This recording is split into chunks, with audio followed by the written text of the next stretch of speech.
À l'aube, quand la lumière grise commence à se poser sur Bandar Abbas, ce qui reste du port ne ressemble plus à une base navale, mais à un cimetière de ferraille tordues.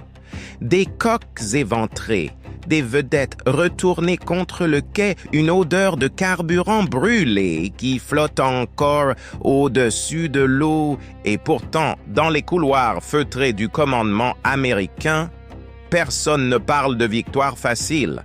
On répète plutôt une phrase presque à voix basse, comme un aveu qu'on préférerait ne pas avoir à faire.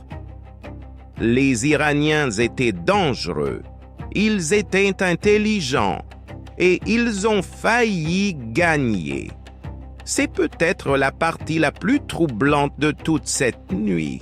Alors, comment en est-on arrivé là, à ce spectacle de fer tordu à l'aube, alors que quelques heures plus tôt, tout semblait pourtant jouer en faveur d'une seule flotte?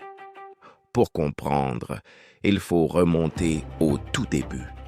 À 2h42 du matin, 15 miles au large des côtes de Bandar Abbas. C'est là qu'un missile de croisière américain, un Tomahawk de la famille Bravo Gulf Mike 109, quitte sa rampe de lancement en rasant la surface de l'eau, à une altitude dérisoire, cherchant à se glisser sous le parapluie radar iranien. 5 miles devant lui, une vedette de patrouille iranienne peinte en noir, moteur coupé, dérive silencieusement entre les vagues. Et au moment précis où le missile file comme un éclair, un capteur infrarouge à haute vitesse, fixé sur la coque de la vedette, capte en une fraction de seconde la chaleur du réacteur du Tomahawk. L'alerte numérique part aussitôt vers le commandement sur les hauteurs qui dominent le port. Cible confirmée. La batterie iranienne Bavar 373 calcule instantanément la trajectoire d'interception et tire 2 missiles Zayad 4 qui foncent vers le point où le missile américain sera dans à peine 15 secondes. Le problème, c'est que le Tomahawk vole en ligne droite, sans système d'alerte radar, sans aucune capacité de manœuvre ou d'évasion. Il file droit vers le piège. Et en un instant, cette arme américaine de 2 millions de dollars se volatilise. Mais les Iraniens sont loin d'en avoir terminé. Ils viennent d'orienter leur radar à longue portée vers le sud, portant sa couverture à 150 miles à l'intérieur du golfe. Ils cherchent maintenant une cible bien plus grosse. À 3h05, à 50 miles de la côte, les sirènes d'alarme retentissent dans le cockpit d'un ravitailleur en vol. Un kilo Charlie 135 Stratotanker. À cet instant précis, 4 chasseurs Fox Alpha 18 et Super Hornet sont reliés à lui par de longs tuyaux souples, buvant du carburant à tour de rôle pour rester prêts au combat. Le commandant du ravitailleur regarde son écran et voit 2 missiles Zayad 4 plongés depuis la stratosphère. Impossible de reculer. Le pilote pousse le manche à gauche et fait plonger l'appareil dans une descente brutale, cherchant à mettre le plus de distance possible entre son avion et les missiles qui approchent. Au même instant, les pilotes de chasse enclenchent la séparation d'urgence. Les valves à sec se referment instantanément, ne laissant échapper qu'un fin nuage de carburant gelé avant que les becs métalliques des perches ne se détachent des avions. Les Super Hornets allument leur post-combustion et exécutent un virage serré à 7 fois la force de la gravité. Un virage qui vide le sang du crâne des pilotes, l'un des deux missiles iraniens ne touche directement aucun appareil.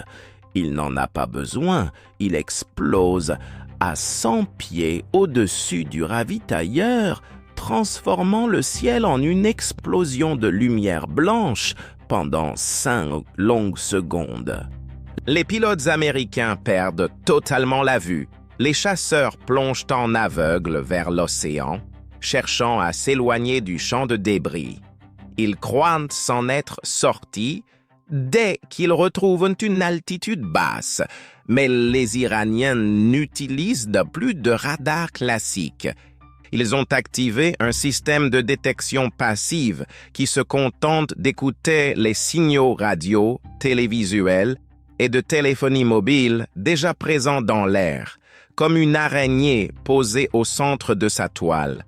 Aveugle, mais capable de sentir la moindre vibration dès qu'une mouche touche un fil.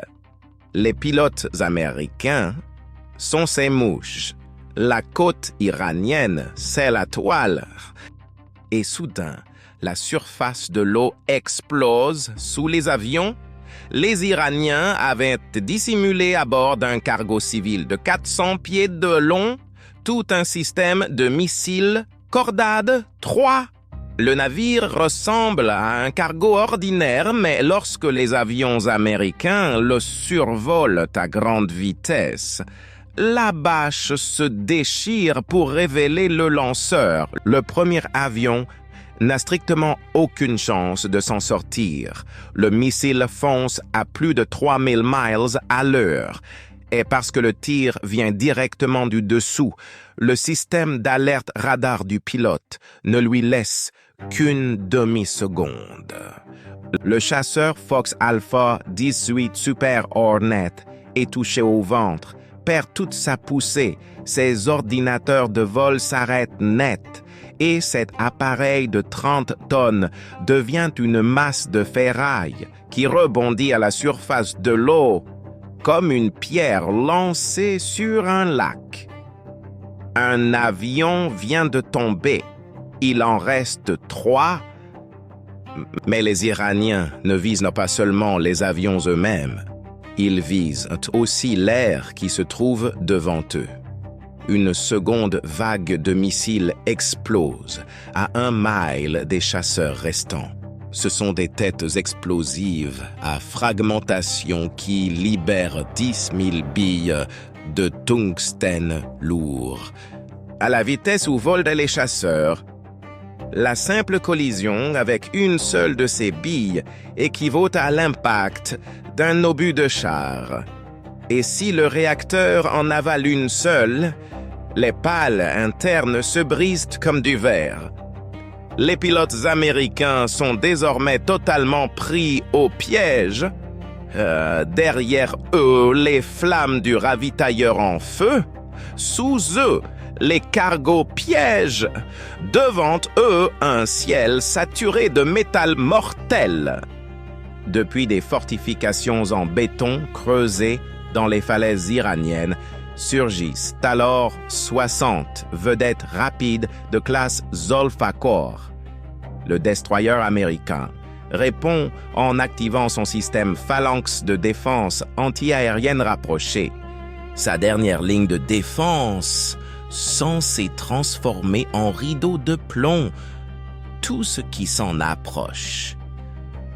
Les 3 premières vedettes iraniennes sont littéralement déchiquetées. Mais cette première vague de vedettes n'était qu'un leurre. Elle n'avait qu'un seul objectif: épuiser les munitions du destroyer. Et c'est là que se trouve la faiblesse du système Phalanx. Il ne contient que 1550 obus et en tir continu, son stock s'épuise en moins de 20 secondes. Le canon américain s'arrête, il faut le recharger et cela prend du temps. Les 10 vedettes iraniennes qui surgissent alors de la fumée ne portent pas de missiles lourds. Un bateau de cette taille ne peut pas tirer à courte distance un missile de croisière de 20 pieds de long. Leur rôle est simplement d'observer. Elles transmettent, via des liaisons de données à haute vitesse, les coordonnées précises du destroyer vers la côte.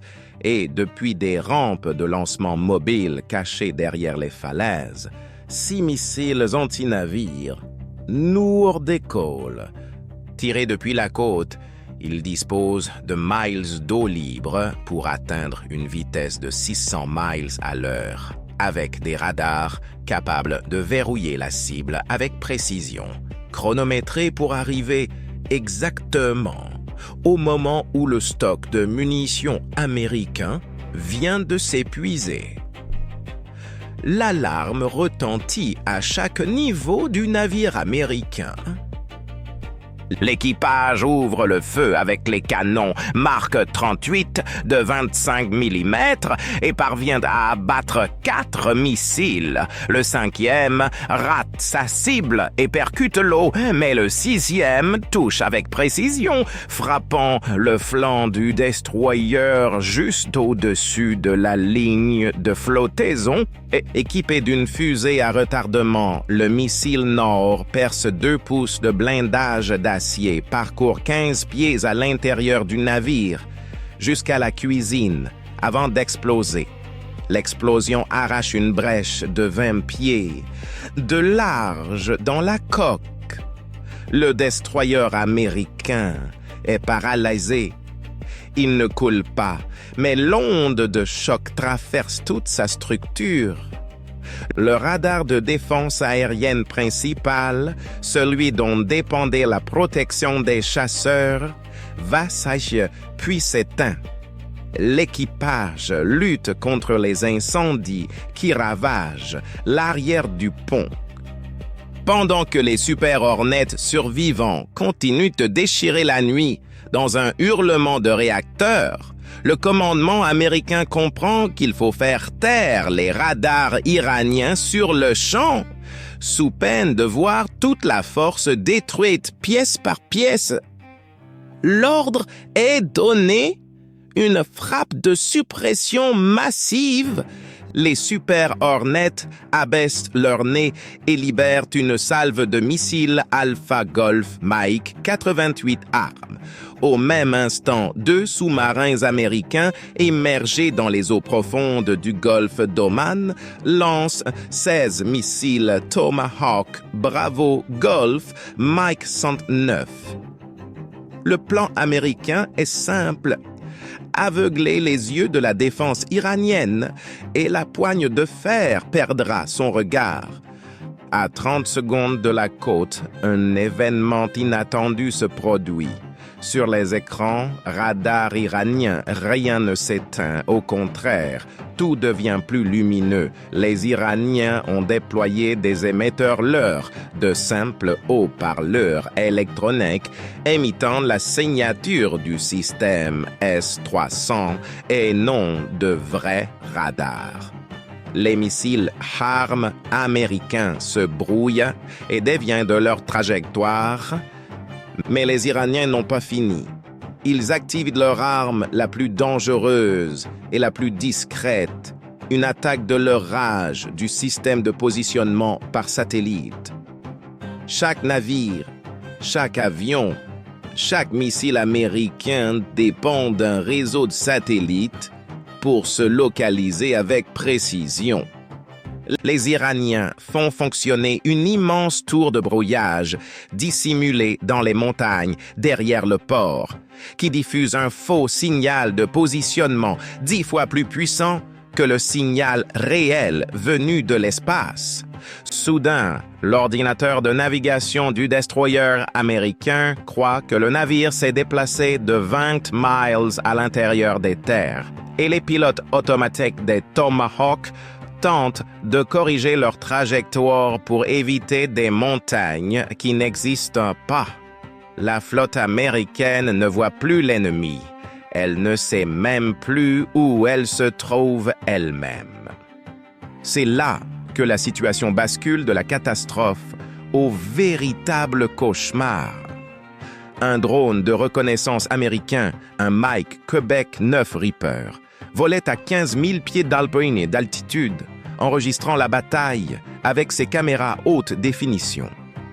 Soudain, la liaison satellite avec les opérateurs américains installés au Nevada se rompt au milieu d'un brouillage total.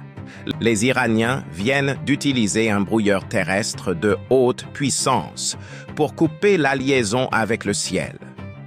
Le drone capte alors le faux signal de positionnement émis par le dispositif de leurrage iranien qui manipule les données au point que l'appareil croit que sa base se trouve exactement là où mouille le destroyer américain. Le Reaper, chargé de 4 missiles Hellfire, abaisse son nez vers cette cible. Les Américains se retrouvent contraints de se défendre contre leurs propres armes. Le drone détourné devient une lance suicide, fonçant à 200 miles à l'heure vers le destroyer. Le radar de défense aérienne principal, toujours hors service depuis l'impact précédent, oblige l'équipage à passer en contrôle manuel. Ils activent le système Phalanx qui libère une nouvelle salve de billes de tungstène lourd. Le Reaper est touché au réservoir de carburant. Les Américains viennent, de leurs propres mains, d'abattre leur propre œil dans le ciel. Les commandants iraniens observent la scène et décident que l'heure est venue de conclure la bataille. Ils préparent leur système lourd pour couler le destroyer. C'est alors qu'un fantôme apparaît sur chaque radar iranien, de la côte jusqu'aux montagnes. Un signal massif surgit portant la signature électronique précise d'un bombardier stratégique. Bravo, un lanceur! Pour les opérateurs iraniens, on dirait un monstre gigantesque à 4 réacteurs fonçant vers eux à 900 miles à l'heure. La panique gagne les Iraniens, qui activent tout ce dont ils disposent, engageant simultanément leurs systèmes S-300 et Bavard 373 à longue portée. 4 missiles Saïad 4 décollent vers le ciel et verrouillent le signal massif. Ils le frappent et la cible disparaît dans un flash gigantesque. Les Iraniens croient d'avoir abattu un bombardier américain légendaire, mais aucun débris n'apparaît jamais car ce bombardier n'était en réalité qu'un leurre miniature, un Alpha Delta Mike 160 lancé par les Super Hornets survivants juste avant d'être contraints de se retirer. Ce leurre est conçu pour enregistrer la signature radar d'un appareil gigantesque et la retransmettre à l'ennemi. C'est une pure hallucination numérique. Les Iraniens viennent d'utiliser leurs missiles les plus coûteux et les plus rares pour abattre un simple enregistrement électronique, pire encore. L'activation de leur radar d'engagement lourd pour viser ce fantôme vient de révéler entièrement leur position aux Américains, leur offrant une carte précise de chaque point de défense iranien. Pendant ce temps, le sous-marin USS Florida attendait en silence, comme un prédateur invisible. Ce sous-marin de classe Ohio, capable de transporter 154 missiles de croisière à la fois, se cachait dans les eaux profondes à l'extérieur du détroit, hors de portée et tour de l'orage iranienne. Ses écoutilles s'ouvrent et dans l'eau obscure, il éjecte 40 missiles Tomahawk à l'air comprimé haute pression. Les Tomahawks se divisent en 2 groupes. Le premier vise l'épine dorsale du port, les immenses réservoirs de carburant et les stations de pompage qui alimentaient l'ensemble de la base. Un Tomahawk frappe le réservoir principal à la base du quai. Le port n'est pas entièrement détruit, mais il devient paralysé. Plus aucun navire ne peut y accoster, plus aucun ne peut s'y ravitailler. Le second groupe de missiles porte une charge à sous-munitions. Au lieu d'une seule grande explosion, ces missiles s'ouvrent en plein vol au-dessus des positions de missiles iraniens et libèrent chacun 166 petites bombes semblables à des canettes explosives qui s'éparpillent sur une surface équivalente à 3 terrains de football. Ces sous-munitions déchirent les pneus des camions porte-missiles, perçant la tôle fine des antennes radars et enflamment le carburant exposé des missiles. Les uns après les autres, les radars S-300 s'éteignent, les tours de détection passive s'effondrent et la tour de l'orage située au cœur du port est touchée par un Tomahawk et s'écroule comme un arbre géant coupé à la racine. À cet instant précis, l'écran de navigation du destroyer américain revient à la normale et le vrai signal de positionnement satellite refait surface. Les Iraniens comprennent que le port vient de tomber. Ils tentent alors un dernier geste désespéré, s'aborder volontairement un immense pétrolier à l'entrée du chenal pour bloquer le port et empêcher les Américains de l'utiliser pendant des mois. Mais les Américains sont plus rapides. Un dernier Tomahawk frappe le gouvernail à l'arrière du pétrolier qui perd sa capacité à virer et dérive avec le courant.